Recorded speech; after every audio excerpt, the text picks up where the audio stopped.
Hello and welcome back to Art Laughs with me, Verity Babs. Today I spoke to Kathy Maniura.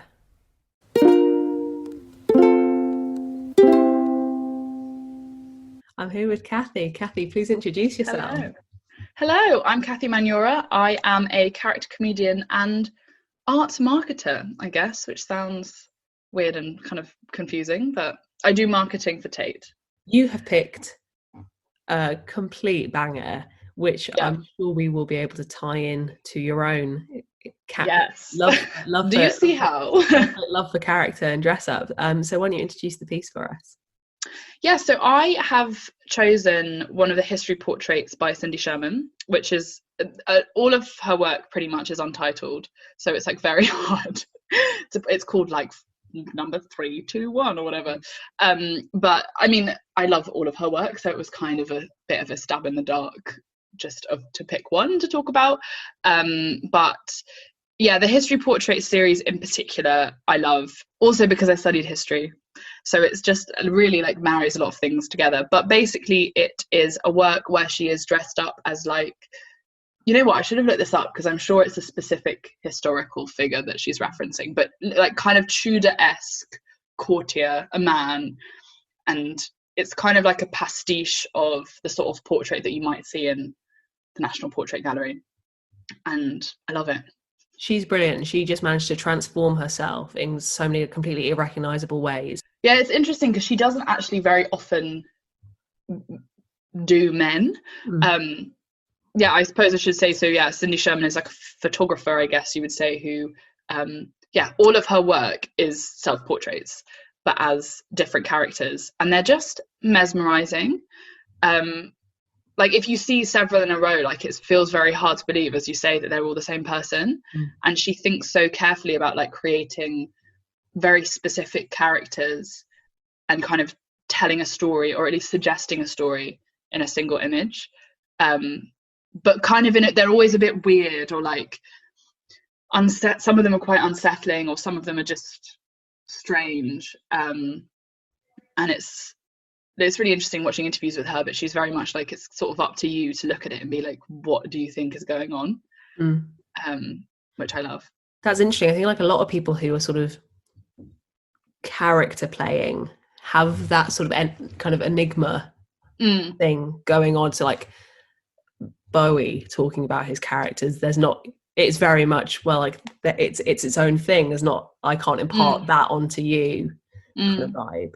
And obviously your comedy career is sort of founded on these characters. Yeah. Where has that desire come from? Has that been like a long found thing? That's a good question. I mean, I always love just like pretending and like goofing around, basically. And I started out, like I came to comedy from drama and theatre. So like I've never done like stand-up or anything. The thing I always say is that I'm never myself on stage.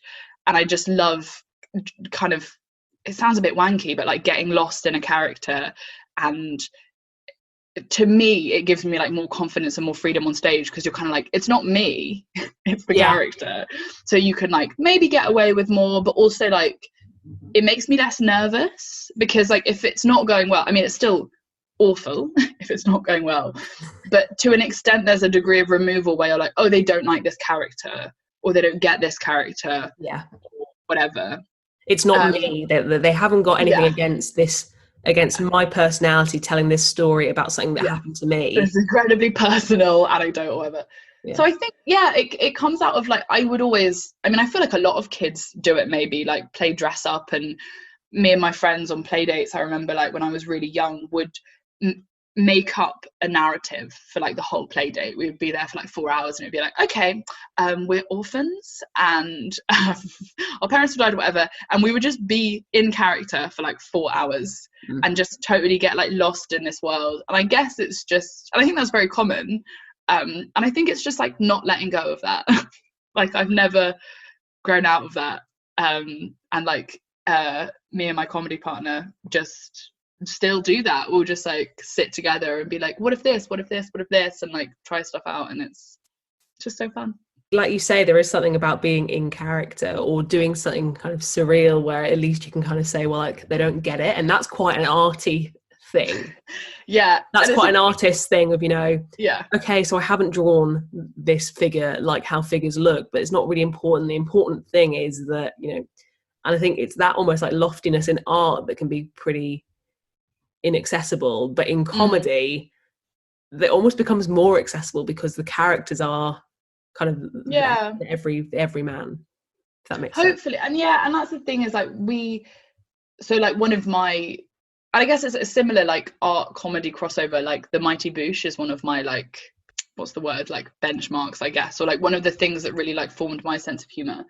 And it's that thing of like creating this like really fantastical weird world and these weird characters, but that somehow are like founded in something recognizable, that maybe there's like a mannerism or a contextual thing that makes them like that woman that you've met, but like times 100. And I think that's what I try to do, and to bring them right back, I think that's what Cindy Sherman does a lot, is take like, she's got a more recent series that I think is really cool, of like I don't even know how to describe them. They're sort of like faded American socialites. They're like almost, I was like, they look like divorcees, and they're really glam, but they're also like a bit haggard, a bit gaunt, and they're in all these like quite fancy settings, and it's very like performative.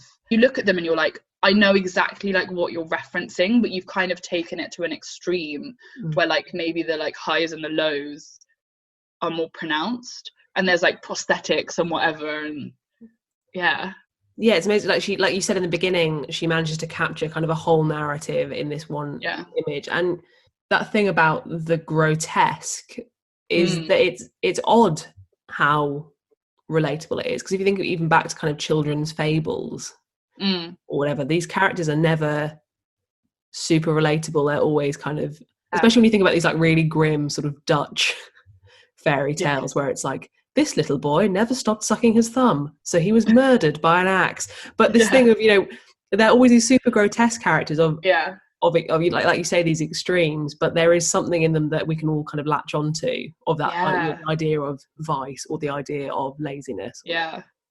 And because she does have a series that is like, again, I think it gets referred to as like the fairy tales series or something, but it is like, and to be fair, to me, it's one of my least favorites because it is more removed, I guess, from like recognizable people, but they are like gremlins, and like there's really like a lot of like, there's like dolls and a lot of prosthetics and stuff. They're like really freaky. But I mean, that's the thing, like her work is just so varied as well. The thing that I enjoy about all comedy, but I find it especially with like really silly characters, and I'm sure you found this as well, you end up having like very, very serious conversations about like the dumbest things, like the stupidest things, where you'll be like, okay, I think actually this fart joke would probably be more effective if we delivered it after this, and everyone's like, absolutely, and like nobody is laughing about that. And like we are really obsessed with like fleshing out characters that make sense in this like weird world that we've invented. And she's exactly the same. Like I was watching an interview where she was talking about like playing, she got like she had like a top that she liked, and there's a really interesting video that kind of shows her process, where she's like, okay, so I like turned my camera on and I was like taking some photos, and then I put a wig on, and then I was like, oh, okay, I think I know who this is. But no, then I looked at them and I was like, well, no, she needs to be older, and like where would she be? And she has a green screen and she's trying to like put her in a background. I don't know, it's just the fleshing out of a totally pretend person. I guess it's interesting that cool. Looking at the photos, you sort of assume that she goes, right, she looks like this, she's here, she's doing this, and then she takes the photo. So it's interesting that it is an almost organic, in the same way that you'd put a top on and be like, I need purple eyeshadow. This is this woman needs to have 3 kids and be in the Bahamas, like working out. Yeah, and it's just so cool. Like also her studio, oh my gosh, it's like my dream. She's also hyper organized, so she has like drawers of like teeth, and then like hoses, and then like a shelf of masks and whatever, and she will just be like, oh, I think this needs this thing, and we'll put it on, and then be like, doesn't feel right.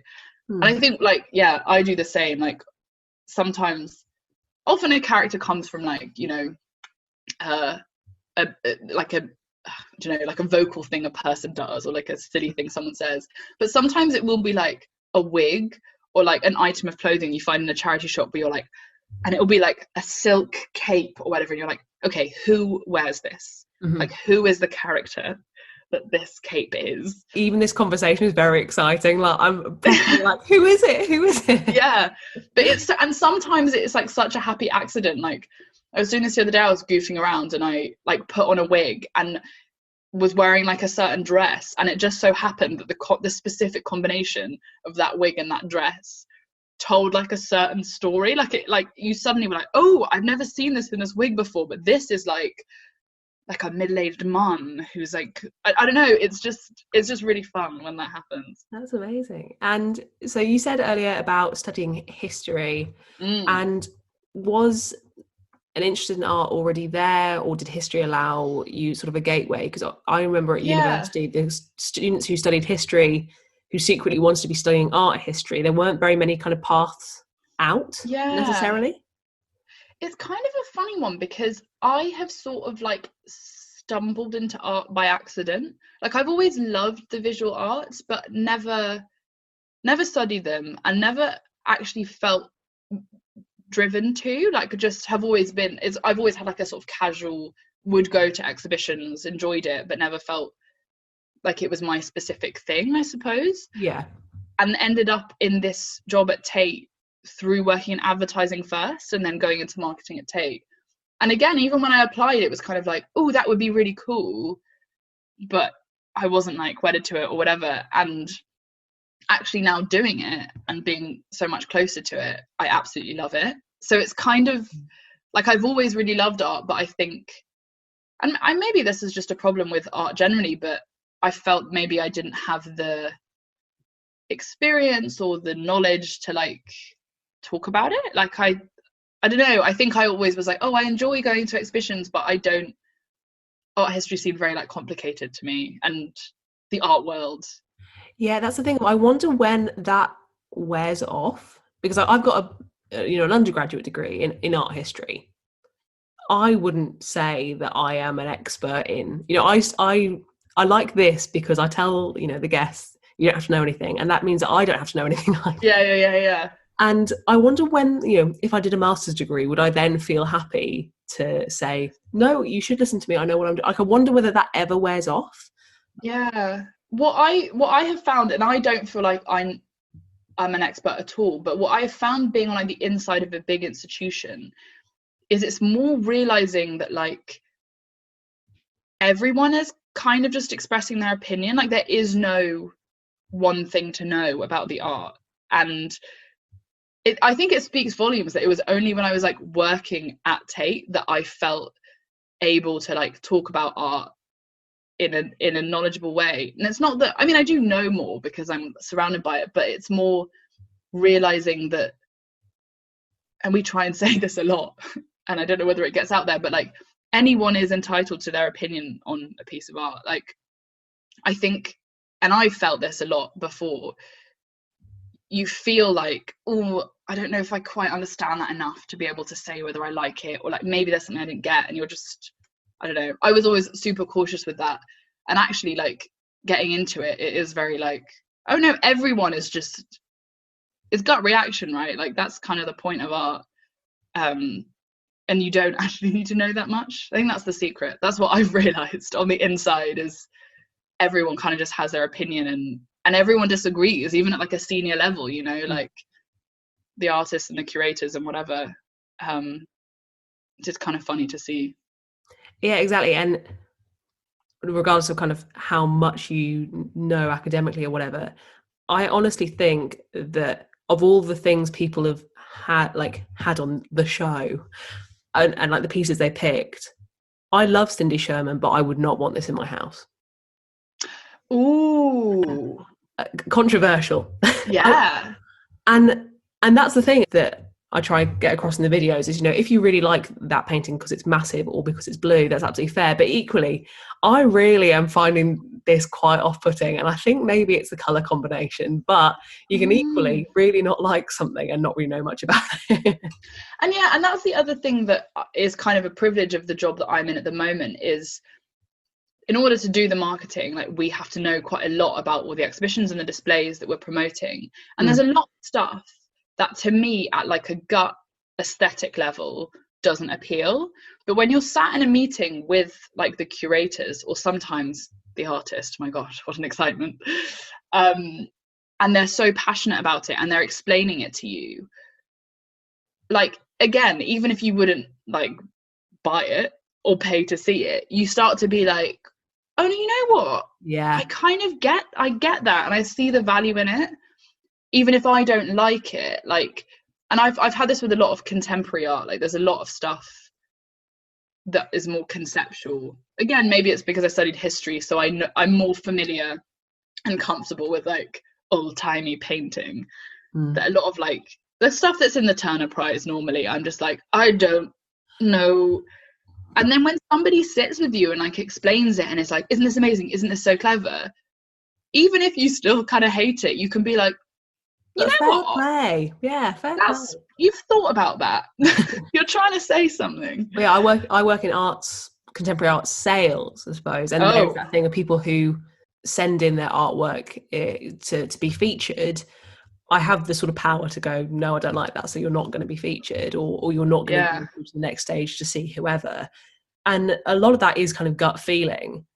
But I also know that if I met that artist and they explained some stuff to me, probably I would get behind it more, or you know, people who I don't completely get in, you know, bits of work experience and stuff like that, where you do meet the artist and they explain it to you and suddenly you go to kind of get on the team.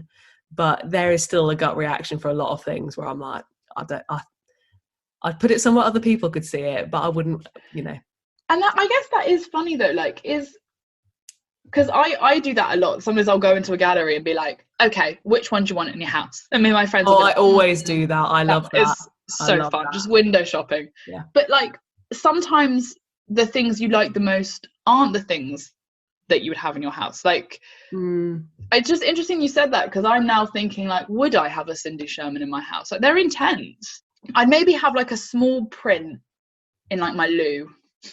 Exactly. And I think that's the thing of people who buy portraits or photographs of people they don't know. I think that's a very intense thing to own. Oh yeah. A lot of very far in the background, but they're always illustrative. Yeah. Pictures of people. Yeah, I've got or bodies. There's a Manji Thrap there, little illustration. But again, they're not. This is the face of a real person. So the idea of buying spending a lot of money on a portrait of someone else. Yeah, it's really strange to me, because you have to live with that person. I could probably put up with seeing them in the loo, but probably not above the bed. Oh yeah, that's the thing. It's like your bedroom is a different thing. I'm just thinking about this now. Yeah, there are some historical portraits, to be fair, that I would absolutely go for. Like, I love the Tudors. I got a soft spot for the Tudors. If I had the money, I would have like a Holbein. Like, what's the one? There's one in, I'll maybe send it to you afterwards. There's one in the Frick in New York, which is of, I think it's Cromwell. And it's one of those ones that's like in every textbook ever. And I've seen the one that they use next to his, Yeah. I've seen it like 100 times. And then seeing it in real life, I was like, oh my God, like, because he's wearing like fur. It's the most gorgeous thing ever. And like, I'd have that in my house 100%. Maybe it's a thing about people being alive. Yeah, I think a living, once it's like a painting from like pre 1920, there's an element again with the characters, like, who is this person? But as soon as it is the actual person, who I know is also just like living their life, just out and about somewhere, it feels a bit I agree, I totally agree. Well, Kathy, thank you so much for chatting to me today. Could you let us know where it's best to follow you to hear what you're up to? Yes, I am best on Instagram for sure. I'm at Kathy NM, and I do like character videos when I have an idea, so follow me on there. You can follow Kathy in the ways written below. You can follow me at VerityBabsArt on Instagram. Please do give us a subscribe and a share and a like, and I will see you next time.